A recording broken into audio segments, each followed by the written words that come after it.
आज सबसे पहला टॉपिक है हमारा द कंपोनेंट्स ऑफ अ की कंपोनेंट्स। आज का सबसे पहला टॉपिक है हमारा the key components of a construction industry. सबसे पहला कंपोनेंट होता है हमारा डिजाइन एंड प्लानिंग।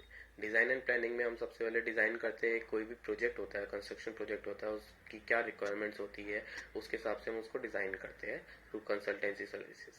देन हमारा होता है प्लानिंग। उसके बाद आफ्टर डिजाइनिंग हम उसको प्लान करते हैं कि उस जो प्रोजेक्ट है उसको हम कैसे काम वर्क करेंगे, उसको कंस्ट्रक्ट करेंगे उसके साथ। देन अगला पॉइंट आता है हमारा मटेरियल। मटेरियल में क्या करते हैं, मटेरियल में क्या होता है, कंस्ट्रक्शन में बहुत वेरियस टाइप्स के मटेरियल्स होते हैं। बहुत सारे मटेरियल जो की मटेरियल्स होते हैं वो हमारे होते हैं concrete, aggregates, cement, sand, would, steel और भी बहुत सारे होते हैं। देन हमारा अगला पॉइंट आता है हमारा लेबर। जो कंस्ट्रक्शन इंडस्ट्री होती है वो लेबर इंटेंसिटी इंडस्ट्री होती है। यहाँ पे सबसे ज़्यादा एम्प्लॉयमेंट होती है हमारी। तो लेबर्स भी अलग अलग टाइप्स की होती है, जैसे हमारी अनस्किल्ड लेबर्स हो गई, सेमी स्किल्ड लेबर्स हो गई और स्किल्ड लेबर्स हो गई। तो उसके अंदर हमारे जनरली मेसन्स हो गए, हेल्पर्स हो गए, हमारे प्लम्बर्स हो गए, इलेक्ट्रिशियंस हो गए, हमारे इंजीनियर्स भी इसी इंडस्ट्री में आते हैं। देन हमारा नेक्स्ट पॉइंट हो गया हमारा machinery and equipments. Machinery and equipments में हम हमारी अलग अलग टाइप्स की मशीनरीज यूज होती है। इसमें काफ़ी लार्ज स्केल पे हमारी जो एक्सकेवेटर्स हो गए, हमारे बुलडोजर्स हो गए, हमारे क्रेन्स हो गई, हमारी लिफ्ट्स हो गई, हमारी और बैचिंग प्लांट, ये सब इन मशीनरीज होती है जो हम हमारी कंस्ट्रक्शन इंडस्ट्री में यूज होती है। देन अगला आता है हमारा प्रोजेक्ट मैनेजमेंट। प्रोजेक्ट मैनेजमेंट में हम एक प्रोजेक्ट को हम कैसे मैनेज कर रहे हैं, उसको उसका कंस्ट्रक्शन वर्क, उसकी शेड्यूलिंग कैसे हो रही है, उसकी बजटिंग कैसे हो रही है, ये सारी चीजें हम उसको मैनेज करते हैं। उसका इन्वायरमेंट पे इम्पैक्ट क्या होता है वो भी प्रोजेक्ट मैनेजमेंट में आता है। देन अगला पॉइंट हमारा रेगुलेटरी कंप्लायंस। रेगुलेटरी कंप्लायंस के अंदर हम मॉनिटर करते हैं कि हमारा जो बिल्डिंग प्रोजेक्ट हो गया तो वो हम उसको कौन से कोड्स के हिसाब से, जैसे हमारा आईएस कोड्स हो गए उसके हिसाब से हम वो मॉनिटर करते हैं उसको। देन अगर हमारे रोड्स प्रोजेक्ट हो गए या हाईवेज प्रोजेक्ट हो गए तो उसको हम आईआरसी कोड्स की प्रोविजंस के हिसाब से हम उसको बिल्ड करते हैं। नेक्स्ट हो गया हमारा फाइनेंसिंग एंड इन्वेस्टमेंट।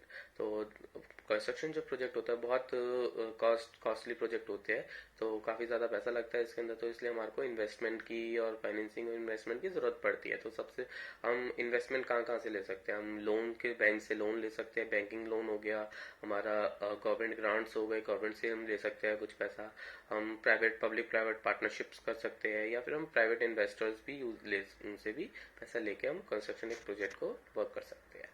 अगला आता है हमारा मेंटेनेंस। मेंटेनेंस एक बहुत इंपॉर्टेंट पार्ट होता है आफ्टर कंस्ट्रक्शन।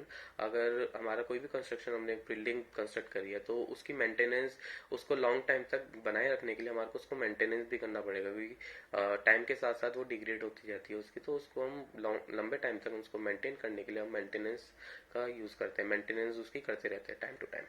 देन अगला पॉइंट आता है हमारा कंसल्टिंग सर्विसेज। कंसल्टिंग सर्विसेज हमारी बहुत प्रीमियम सर्विसेज होती है, जैसे हमारी सर्वे इन्वेस्टिगेशन हो गया हमारा, हमारा क्वांटिटी सर्वेइंग हो गया हमारा, या फिर हमारा आर्किटेक्चरल सर्विसेज हो गया, या फिर हमारा लीगल सर्विसेज हो गया। ये सारी कंस्ट्रक्शन कंसल्टेंसी सर्विसेज होती है। देन हमारा नेक्स्ट पॉइंट हो गया हमारा टेक्नोलॉजी एंड इनोवेशन।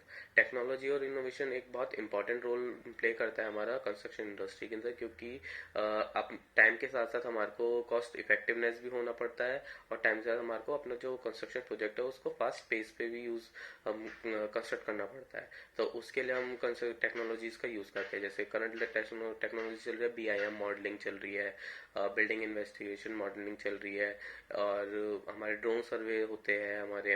हम रोबोटिक्स का भी यूज करते हैं कि हमारा जो प्रोजेक्ट है वो कॉस्ट इफेक्टिव रहे, और बहुत जल्दी अपना कंस्ट्रक्शन का काम भी बहुत इफेक्टिव मैनर में पूरा करें। सेकेंड टॉपिक है हमारा आज का the key characteristics of a construction industry. पहला पॉइंट आता है इसके अंदर साइक्लिकल नेचर। साइक्लिकल नेचर के अंदर हमारे 3 फैक्टर के ऊपर डिपेंड करता है। पहला फैक्टर होता है government policies, economic conditions and market demand.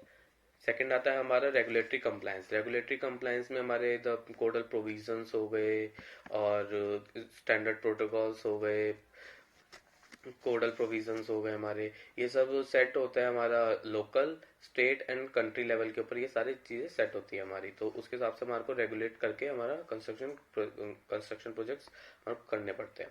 अगला आता है पॉइंट हमारा लेबर इंटेंसिव। जो हमारी कंस्ट्रक्शन इंडस्ट्री होती है ये लेबर इंटेंसिव इंडस्ट्री होती है। लेबर इंटेंसिव होने की वजह से इसमें सेमी स्किल्ड से लेकर अनस्किल्ड से लेकर सारे हाईली स्किल्ड तक वर्क करते हैं। जैसे इंजीनियर्स हो गए, आर्किटेक्ट्स हो गए, मेसन्स हो गए, हमारे carpenters, electricians, plumbers, etcetera etcetera.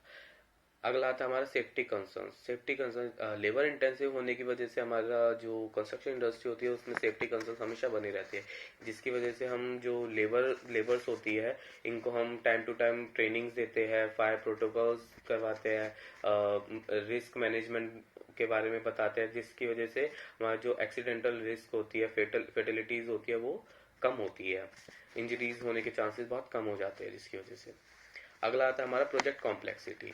तो कंस्ट्रक्शन प्रोजेक्ट होता है बहुत कॉम्प्लेक्स प्रोजेक्ट्स होते हैं, जिसमें हमारे बजट से लेकर हमारा वर्किंग कंडीशन से लेकर हमारा एनवायरमेंटल कंडीशन से लेकर और अलग जोनल प्रोविजन से लेकर ये सारी चीज़ें हमारे प्रोजेक्ट कॉम्प्लेक्सिटी में आती है।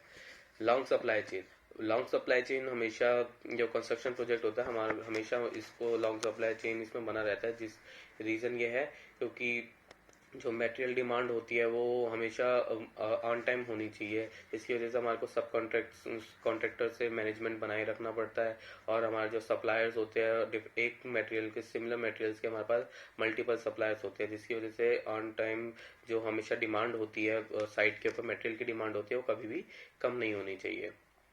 अगला आता है हमारा फाइनेंशियल रिस्क। जो कंस्ट्रक्शन प्रोजेक्ट होता है हाईली फाइनेंशियल रिस्क प्रोजेक्ट होता है, क्योंकि टाइम की वजह से इसकी कॉस्ट बढ़ती जाती है, प्रोजेक्ट कॉस्ट बढ़ती जाती है। और डिस्प्यूट्स होते हैं, फाइनेंशियल डिस्प्यूट्स होते हैं, समटाइम्स फाइनेंशियल डिस्प्यूट्स होते हैं, सब कॉन्ट्रैक्टर्स पेमेंट डिस्प्यूट्स होते हैं। और time to time material, time के साथ साथ मटेरियल की रेट्स भी बढ़ती जाती है, अवेलेबिलिटी के प्रॉब्लम रहती है, जिसकी वजह से हमारी जो कंस्ट्रक्शन कॉस्ट है वो इंक्रीज होती जाती है। अगला पॉइंट आता है हमारा innovation and technological adoption. Innovation हमेशा जो कंस्ट्रक्शन इंडस्ट्री है इसको इनोवेशन के साथ चलना ही पड़ता है। रीज़न ये है कि जो टेक्नोलॉजी होती है वो हमारा जो वर्क है वो इजी कर देती है कंस्ट्रक्शन को। कंस्ट्रक्शन का जो टाइम मैनेजमेंट होता है उसको इकोनॉमिकल बना देती है, कॉस्ट को इकोनॉमिकल बना देती है, प्रोजेक्ट को एफिशिएंट बना देती है, सस्टेनेबल भी बना देती है, उसको सस्टेनेबिलिटी डेवलपमेंट की तरफ भी लेके जाती है हमारी इनोवेशन एंड टेक्नोलॉजी।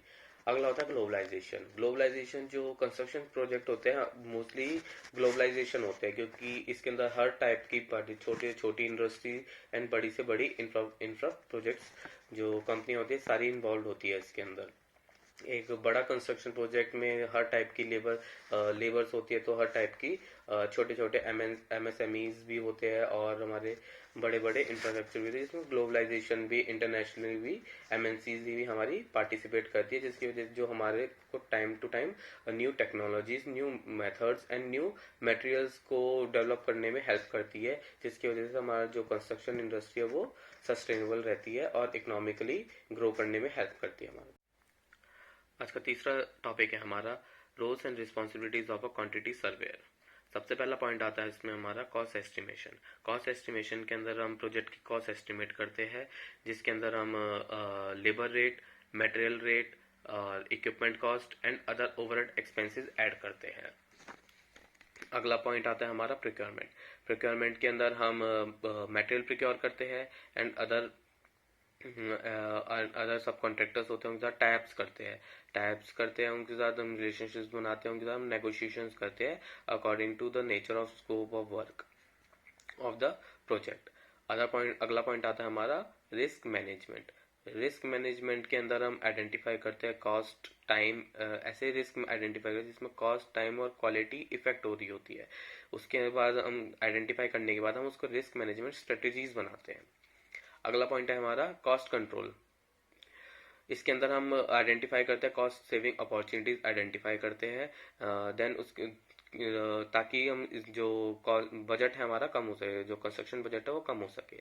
अगला पॉइंट आता है हमारा वैल्यू इंजीनियरिंग। वैल्यू इंजीनियरिंग के अंदर जो आइडेंटिफाई कॉस्ट सेविंग अपॉर्चुनिटीज होती है उसके ऊपर हम वर्क करते हैं, बट हमारा कोई without negotiation in quality and performance. अगला पॉइंट आता है हमारा फाइनेंशियल रिपोर्टिंग। फाइनेंशियल रिपोर्टिंग के अंदर हम प्रोजेक्ट रिपोर्ट्स, जो हमारे स्टेक होल्डर्स होते हैं उनको हम प्रोजेक्ट रिपोर्ट सबमिट करते हैं, उनको हम फाइनेंशियल प्रोग्रेस दिखाते हैं, उनको फाइनेंशियल रिपोर्ट्स प्रेजेंट करते हैं ऑन डेली बेसिस। जो एमपीआर होती है, मंथली प्रोग्रेस रिपोर्ट्स होती है, हमारी डेली प्रोग्रेस रिपोर्ट्स होती है और हमारी वीकली प्रोग्रेस रिपोर्ट्स होती है वो। अगला पॉइंट आता है हमारा क्वालिटी मैनेजमेंट। क्वालिटी मैनेजमेंट के अंदर हम मॉनिटर करते हैं वर्कमैनशिप एंड मटेरियल। जो मटेरियल और जो वर्कमैनशिप ऑफ लेबर्स होते हैं उनको हम आइडेंटिफाई करते हैं। इसके अंदर हमारा quality assurance and quality control department आता है। अगला पॉइंट है हमारा change of management. Change of management में हम एक्सेस करते हैं मैनेजमेंट, जो चेंज ऑफ स्कोप होता है हमारा उसको हम आइडेंटिफाई करते हैं एंड देन उसको अकॉर्डिंग टू बजट और कॉस्ट इम्पैक्ट क्या पड़ रहा है उसके ऊपर उसको हम आइडेंटिफाई करके हम उसको उसके जो डॉक्यूमेंटेशन होते हैं वो उसको वर्क करते हैं। अगला पॉइंट है हमारा measurement and valuation. Measurement and valuation होता है अब हमारा जो प्रोजेक्ट ऑनगोइंग प्रोजेक्ट होता है उसमें हमारा जितना भी काम हो चुका होता है उसकी मेजरमेंट करना, मेजरमेंट करने के बाद उसकी क्वांटिटीज निकालना, क्वांटिटीज निकालने के बाद उसकी वैल्यूएशन करना फॉर पेमेंट पर्पज।